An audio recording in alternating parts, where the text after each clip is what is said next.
सृष्टि के आदिकाल में जब समय ने जन्म भी नहीं लिया था, तब ब्रह्मा के 5 सिर थे, जिसमें से पहला सिर ऋग्वेद था। यह सिर ज्ञान की उत्पत्ति का प्रतीक है। दूसरा सिर यजुर्वेद था। यह कर्म और यज्ञ का प्रतीक है। तीसरा सिर सामवेद था। यह संगीत, कंपन और चेतना को दर्शाता है। चौथा सिर अथर्ववेद था। यह रहस्य, उपचार और गूढ़ विद्या का प्रतीक है। और फिर 5वां सिर अहंकार, अहम था।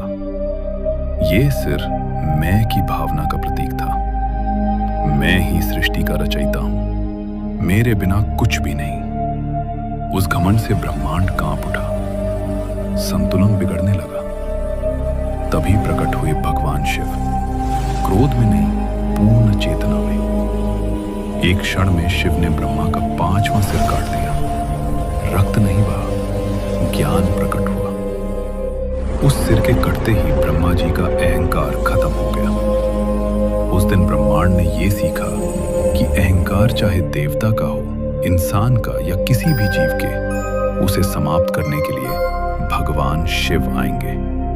बोलो हर हर महादेव। सृष्टि के आदिकाल में जब समय ने जन्म भी नहीं लिया था, तब ब्रह्मा के 5 सिर थे, जिसमें से पहला सिर ऋग्वेद था। यह सिर ज्ञान की उत्पत्ति का प्रतीक है। दूसरा सिर यजुर्वेद था। यह कर्म और यज्ञ का प्रतीक है।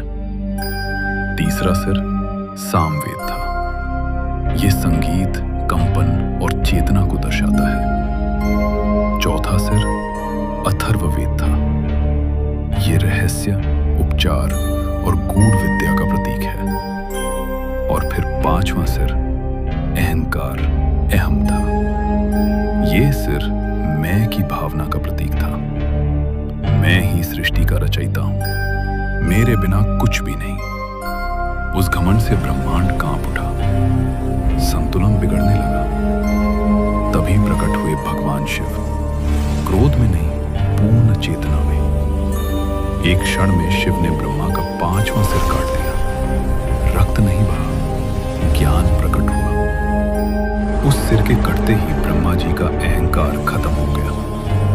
उस दिन ब्रह्मांड ने यह सीखा कि अहंकार चाहे देवता का हो, इंसान का या किसी भी जीव के, उसे समाप्त करने के लिए भगवान शिव आएंगे। बोलो हर हर महादेव।